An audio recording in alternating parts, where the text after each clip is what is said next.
We have the last oral of the session, and then in 15 minutes we'll have a, yes, that's enough. We'll have a discussion, open the floor for discussion. So this talk is for a paper entitled Towards Generalizable Distance Estimation by Leveraging Graph Information. Yeah. And it's going to be presented by Kevin Cava from Arizona State University, and co-authors, Todd Houghton and Hongbin Liu, also from Arizona State. So thanks very much. Thank you.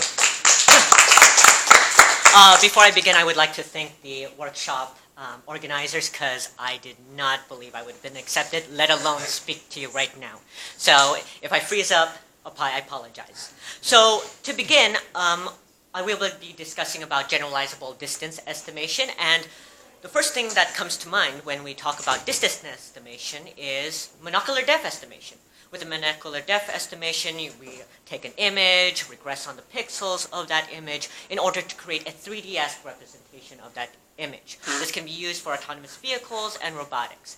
Currently, convolutional neural networks have a monopoly on this, and a good portion of those architectures are encoder-decoder based, where they encode your image, do some kind of whatever module which is state-of-the-art these days, and decode it into a certain depth map. However, there are certain limitations to that.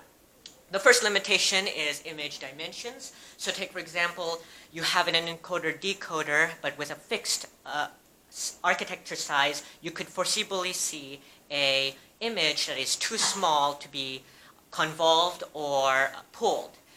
Or if your image is too big, that when your image is encoded, it is still too big to be computationally expensive. However, even if you're able to mitigate that, you still have the consideration of varying focal lengths. As you can see here, you have 18 millimeters to 300 millimeters of focal lengths, and the object of the barn, in this case, can fill up a little bit of your pixel space to a large pixel space of that image, even though our image dimensions are constant. And lastly, you have scalability issues, because the more and more high resolution image you are, because you are regressing on each of the pixels, the more computationally expensive it is. Now, previous work of art has been done in order to reformulate this problem from a depth map into per object distance estimation. For example, DisNET is one of them. It's a feed-forward neural network that takes in a bounding box regression and the class labels from any given object detection, such as YOLO version 3, and it then in particularly regresses the absolute distance of that object. However, there is a limitation where it only does prediction per one object at a time. It does not leverage other objects within this image scene. As such, we were thinking from this, why hasn't anyone considered doing trying to leverage multiple different objects at the same time? We were looking around the literature and we couldn't find one. So are we thinking shit? And everybody was thinking shit and not implementing that shit. So we did not know. So ultimately, with this pre-registration workshop, we decided to propose using graph neural networks. Each object node is an object class label, and we construct an adjacency weight matrix based upon a Euclidean distance similarity based upon all of the different objects within this scene. Thus, what happens is, you can see here in this GCN, you can take the adjacency matrix, and then at least the H would be the X input would be the object classes for that. And in order to compare, we want to compare ourselves to DisNET. We also have our GCN that takes in k different objects, creates the adjacency matrix, the class labels, which in this case is an 8-hot encoder based upon the top 8 objects that we found in our data set. More on that later. And because of the GCN, it can calculate the distance estimation for k different objects simultaneously compared to the DisNET, which can only do one at a time. In order to fairly compare current to quote-unquote state-of-the-art, we try to make a bare bones encoder-decoder model to see can just regular depth estimation, is it really viable? Well, it might be. And so because we already have the bounding box labels, we then take the estimated depth map and then take the average of that and that becomes our object-specific distance estimation. And then lastly, because we also thought that our GCN might not also work, so we considered using a graph attention layer in accordance with the encoder-decoder. So essentially what happens is we take the K boxes and then do attention on all of these boxes, and it tries to learn the similarity between each of the different nodes. Instead of our GCN, where we already have a fixed adjacency matrix with just the Euclidean distance, essentially we're hoping to see that the GAT tries to learn the similarities between each specific node in this graph. Then we concatenate them to the encoded image features of the encoder, and then have the decoder try to replicate the depth map. So essentially, ultimately, our encoder-decoder is the exact same thing with the graph encoder-decoder, but we just concatenate in the latent image features. So ultimately, all of these models were created in PyTorch. We used a learning rate of 1e to the -3, used Adam as our optimizer, and oh yes, in our original proposal, we thought of wanting to do a 10-fold cross-validation, but due to time constraints, we only did a 80%, 10%, 10% train validation test split. The test is not tested until all of the models were converged, less than 1% in their loss in their validation, and that would be it. Now, in order to test these models, we considered constructing our own data set. Yes, we're that crazy to do that. So we used a Velodyne 32 and a base color camera, and it's varying. What's novel is, we believe, is, at least at this conference that I believe, is that we're using varying focal lengths. We're using short, mid, long focal lengths, and we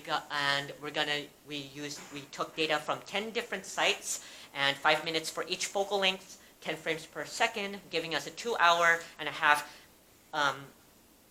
data set. Because other data sets that try to use varying focal lengths do a post-processing on the original focal lengths. And we believed, why don't we just use naturally a varying focal length camera? And then here's some of the equations that we used in order to centrifuge the equipment. As you can see, there's the image from Arizona State. We use mask RCNN to get a mask, and with this mask, we can align it with the LiDAR, and from that we can get we can do a min of the distance, and then get the closest representation distance of the object. Originally, also because DisNET used YOLO, we wanted to use YOLO in experiments with our GCN, but because mask RCN also gives the object mask and the bounding box, we decided to go with mask RCNN. That's a small change to our original proposal. And I believe the next one would be our results. And so when we talk about our results, in the reviewing session, one of the reviewers said they thought it was an interesting idea, but that the proposal might not work. For that reviewer, you gain $1 million imaginary dollars, because our proposal, oh my gosh, it sucks. So, bear that. But what's interesting to note is when we compare with DisNET, you see that and L3, L6, L9, I forgot about how to say that. We used three 3 hidden layers, 6 hidden layers, and 9 hidden layers. The G for that is for the number of attention layers that we added to the graph encoder decoder. So ultimately, our GCN really did not do well. The DisNET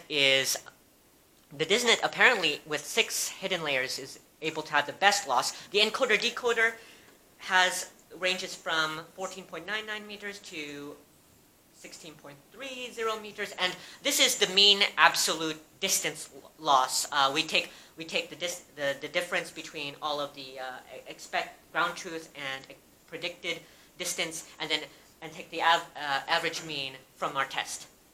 And what's interesting to note is when we add the graph information for each of the different architecture hidden layers, our graph encoder decoder really seems to suggest to have better accuracy, better loss than the encoder decoder.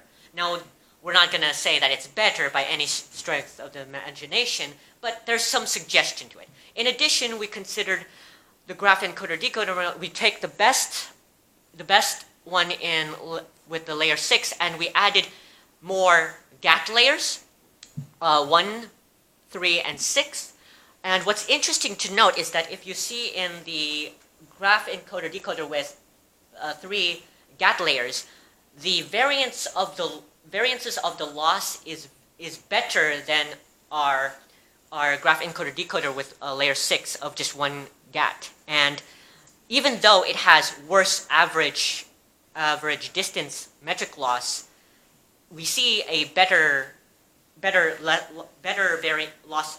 shorter variance. So it's a very interesting thing that it's not just only just better loss, but it's also how much the distances the distance loss varies. Because take for example with autonomous vehicles, your minimum distance might be, etc. I think I'm at 12. Conclusion: our GCN didn't work. DisNET did work in some cases. Graph encoder decoder was able to have better test loss, maybe due to graph attention, and possible future work is not just only the bounding boxes, but maybe on masks and other representations other than bounding boxes. Thank you.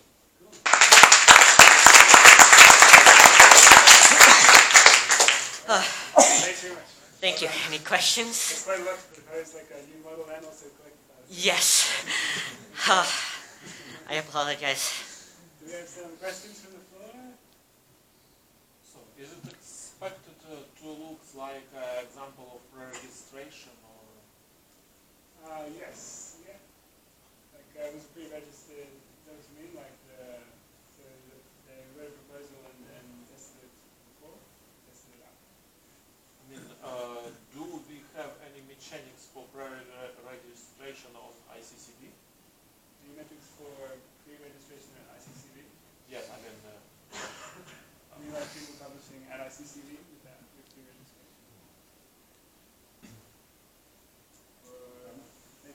You mean if there is a way? This paper and one of the previous sounds like some pre-registration was made, but I never heard about any pre-registration of ICCV. Oh, this workshop yeah, only. It's just for this workshop. So the workshop papers of this workshop will follow the pre-registration procedure. But maybe it might be, yeah, we'll talk about it in the discussion next. Yeah. And any questions? If not, I might ask a question. Yes. So there was a kind of a big bump in the results with the GCN. Oh yeah. We will, at least my the thing It's is, a 6-layer version, right? yes. 3-layer and then, let me bring up the slide. Yes. So yeah, you see that very big bump. And the thing is, it's hard to tell to interpret. I don't want to do a post dictation about this, but my thought is that we believe just almost how DisNET in layer 3 and layer 9 also have bigger losses compared to encoder decoder. I'm thinking that it's possibly due to it.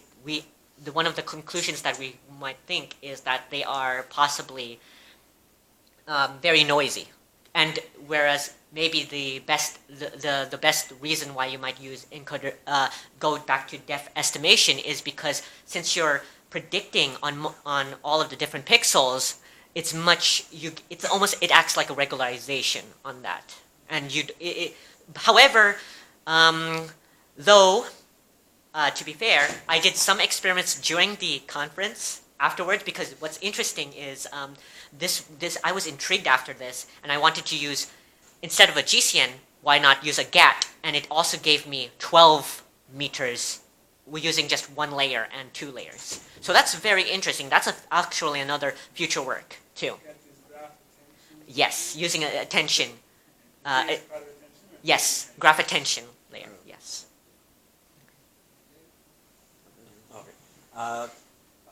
I found interesting that you collected your own data. Can you say a few more words, like why, and if you tried your proposal on previously existing datasets?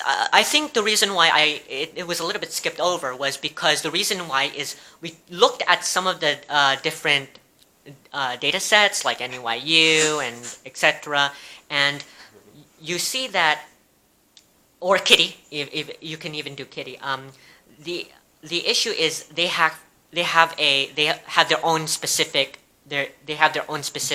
kind of camera specifications. And what I think I did not properly talk about was that one of our goals was, could we have a generalizable kind of thing where you can try to, if you have these different focal lengths, can you try to learn the perspective in order to do that? Because there is the thing is, you would have to, for an encoder decoder, you have to train your encoder decoder in Kitty, and then also you retrain it on another data set. But you still do this.